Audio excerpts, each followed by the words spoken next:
তাহনিক করা। কি করা ভাই? তাহনিক। তাহনিক করছেন আপনারা কেউ শিশুর জন্য? কজন তাহনিক করছেন বলেন? হয়তো নামই শুনছেন প্রথম, ঠিক না? এটি একটি আমল, এটি একটি আমল এবং সুন্নাত। এটি বিলুপ্ত আমলগুলোর মধ্য থেকে একটি আমল। তাহনিক হলো শিশুর জন্মের পরে তার মুখে প্রথম খাবার হিসাবে মায়ের বুকের শাল দুধ খাবে, ওইটা তো ঠিক আছে। আর এর বাইরে খেজুর চাবায়া মুখের লালাতে হালকা ভেজার পরে তার মুখে একটু দেওয়া, যাতে করে রসটা যায় তার মুখে, সে যাতে চেটে খেতে পারে, বাস এরকম করে। আবার খেজুর বা খেজুর কোনো অংশ দিলে তো গলা আটকিবে, ছেলে বাচ্চার জন্য কষ্ট হবে, ক্ষতি হবে, সেটা না। মুখের ভিতরে চাবায়া ওইটাকে ভিজায়া তার মুখে দেওয়া, যাতে করে সে শুধু রসটুকু, সামান্য একটু রস চেটে নিতে পারে, খেতে পারে। এটাকে বলা হয় তাহনিক। আয়েশা রাদিয়াল্লাহু তাআলা আনহা বলেন, সহিহ মুসলিমে বর্ণিত আছে, নবী সাল্লাল্লাহু আলাইহি সাল্লামের যুগে যত শিশুর জন্ম হতো সবাই তার কাছে নিয়ে আসতেন।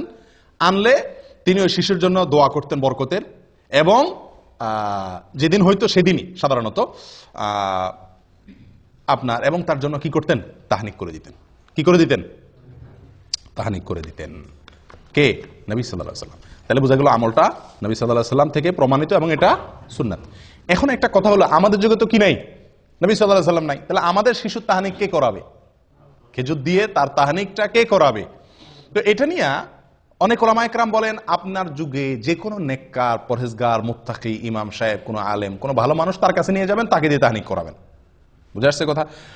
অন্য অনেক ওলামায়ে কেরাম বলেন না, নবী সাল্লাল্লাহু আলাইহি সাল্লাম তাহনিক করেছেন, ওনার পরে কোনো সাহাবীর কাছে আর কেউ নিয়ে গেছেন বলে খুব একটা প্রমাণ হয় না। অতএব অন্য কারোর কাছে নেওয়া জরুরি না। বাপ মা, দাদা দাদি, নানা নানি যারাই থাকবেন আশেপাশে, তারাই কি করে দিবেন? তাহনিক করে দিবেন। এটা সুন্নাত। তাহলে এই তাহনিকের যে আমলটা, এই আমলটাও আমাদের সমাজ থেকে একেবারেই প্রায় বিদায় হয়ে গেছে বললে ভুল হবে, এটা তো নাই। একটা হলো আগে থেকে ছিল, এখন নাই। এটা একান্ত আলেম ওলামা ছাড়া খুব কম মানুষই করেন। আলহামদুলিল্লাহ, আমার 3 সন্তানের সময় আমি তাহনিক করেছি। তো তাহনিকের আমলটি আমাদের অনেকের জানা নাই। এর ভিতরে অনেক কল্যাণ, তার স্বাস্থ্যগত দিক থেকে এবং অনেক দিক থেকে কল্যাণ নিহিত আছে। সবচেয়ে বড় কল্যাণ হলো, নবী সাল্লাল্লাহু আলাইহি সাল্লামের যুগে সাহাবীরা আমলটা করছেন, নবী সাল্লাল্লাহু আলাইহি সাল্লাম আমলটা করছেন, আমরাও সেটা করবো, সুন্নতের আমল। মনে থাকবে তো ইনশাআল্লাহ? 7 নম্বর আমল, সন্তানের জন্য একটা সুন্দর নাম চয়েস করা। এই পর্যন্ত যেগুলো বলছি 6টা আমল, এগুলো সবগুলো হলো সন্তান জন্মের পর 7 দিনের আগের কাজ, এগুলা শুরুর দিকের কাজ এগুলা। আর এখন থেকে নিয়ে শেষ পর্যন্ত যে আমলগুলো বলবো, এই আমলগুলো হলো সন্তান জন্মের পরে 7 নম্বর দিনের আমল। এই 7 নম্বর দিনের আমলের ভিতরে 1 নম্বর আমল এবং সিরিয়ালে 7 নম্বর আমল হলো সুন্দর একটা নাম রাখা। কি রাখা ভাই? সুন্দর একটা নাম রাখা। এবং এই সম্পর্কে আবু মুসা আশ-শা'রি রাদিয়াল্লাহু তাআলা আনহুর এক হাদিসে বর্ণিত হয়েছে, তিনি বলেন, উলিদ আলী গুলাম, আমার একটা শিশু হয়েছিল, একবার ছেলে হয়েছিল। তো ফাআতাইতু বিহিন নবী সাল্লাল্লাহু আলাইহি ওয়াসাল্লাম, আমি নবী সাল্লাল্লাহু আলাইহি ওয়াসাল্লামের কাছে তাকে নিয়ে আসছি। ফাসাম্মাহু ইব্রাহিম, তিনি তাকে তখন ইব্রাহিম নাম রাখলেন। ফাহান্নাকাহু বিতামারিহি তামারাতিন, এবং একটা খেজুর দিয়ে তিনি তার তাহনিক করাই দিলেন এবং তাকে বরকতের দোয়া করলেন। এরপর শিশুটা আমার হাতে দিয়ে দিলেন। 3টা আমল করলেন। এই হাদিস থেকে প্রমাণ হলো, বুখারীর হাদিস। তাহলে নাম রাখলেন নবী সাল্লাল্লাহু আলাইহি ওয়াসাল্লাম। শিশুর নাম রাখতে হয়, এটা বাবা মা বা অভিভাবকদের কর্তব্য। এবং এই নাম রাখাটা আপনার জন্মের দিন হতে পারে, 3 নম্বর দিনও হতে পারে, তবে কোন কোন বর্ণনাতে 7 নম্বর দিনের কথাও আসছে। এটা কোনো বাধ্যবাধকতা না যে এই দিনই রাখতে হবে, তবে 7 নম্বর দিনের ভেতরে নামটা রেখে ফেলা উচিত। অনেক সময় আমরা অনেক দেরি করে ফেলি, 7 নম্বর দিনের ভিতরে রেখে যাওয়া উচিত। নাম, সবচেয়ে উত্তম নাম, সবচেয়ে শ্রেষ্ঠ এবং বেস্ট নাম কোনটা? আব্দুল্লাহ এবং আব্দুর রহমান। সবচেয়ে সুন্দর এবং সবচেয়ে উত্তম নাম হলো আব্দুল্লাহ এবং আব্দুর রহমান, এরপরে কোনো নাম নাই। দ্বিতীয় শ্রেণীর নাম কোনটা? প্রথম শ্রেণীর নাম হলো আব্দুল্লাহ এবং আব্দুর রহমান। দ্বিতীয় শ্রেণীর নাম কি? দ্বিতীয় শ্রেণীর নাম হলো আল্লাহর যে 99টি নাম আছে, আল্লাহর 99 নামের শুরুতে আব্দুন যোগ করলে যে নামগুলো হবে। কি যোগ করলে? আব্দুন যোগ করলে যে নামগুলো হবে। যেমন আব্দুল খালেক, আব্দুল মালিক, আব্দুল গফফার, আব্দুল সত্তার, আব্দুল গফুর, আব্দুর রহিম, আব্দুল ওদুদ, যত আল্লাহর 99 নাম দিয়ে যে নাম আছে, আমরা নাম খুঁজে পাই না। শিশু হলে নাম নিয়ে যে কি এক অস্থির হয়ে যায় মানুষ। হুজুর একটা নাম দেন, ভাই একটা নাম দেন, নাম ঠিক করতে পারে না। আল্লাহর 99 নাম, এটা শুরুতে আব্দুল লাগাইলে ছেলেদের নাম হয়ে যায়, আমাতুন লাগাইলে মেয়েদের নাম হয়ে যায়। আমাতুন মানে বান্দি, মেয়ে গোলাম, আর আব্দুল মানে পুরুষ, ছেলে গোলাম, আল্লাহর বান্দা, আল্লাহর মেয়ে বান্দা। তাহলে 99টা নাম তো আপনার হাতের কাছেই আছে, এবং এর ভিতরে বহু নাম আছে যেগুলো আমাদের সমাজে খুব একটা শোনাই যায় না। আমরা নাম রাখার ক্ষেত্রে বেশ কিছু জটিলতা আমাদের দেখা দেয়। এর ভিতরে একটা হলো আনকমন নাম খুঁজি। আব্দুল্লাহ নাম রাখতে বলে বলে যে আব্দুল্লাহ, আব্দুল্লাহ এ তো আমার ভাইয়ের খালাতো শালির জেডাতো ভাইয়ের ছেলের নাম, কোনো মানে আছে? আমার বোনের ছেলের নাম। তো সমস্যা কি আপনার বোনের ছেলের নাম হয়েছে?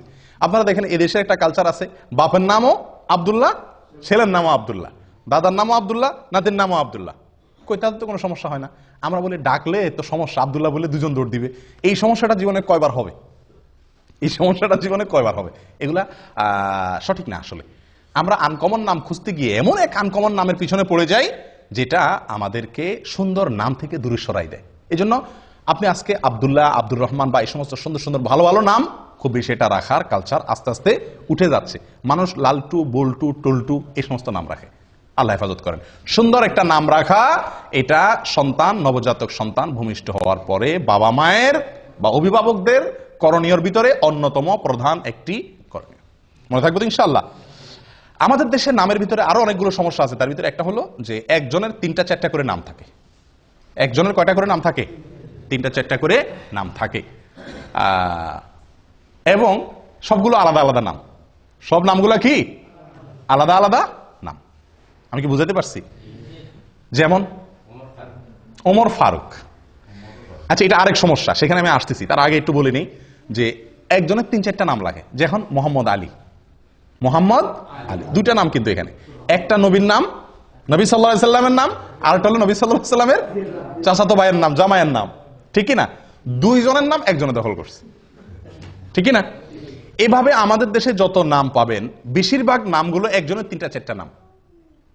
এটা একটা ভুল কালচার। এটাতে কোনো মানে কোরআন হাদিস অশুদ্ধ হয়ে যাবে, আলোকে অশুদ্ধ হয়ে যাবে, বা এটার কারণে আপনার কোনো গুনাহ হয়ে যাবে এরকম না, কিন্তু এটা মানে সঠিক না।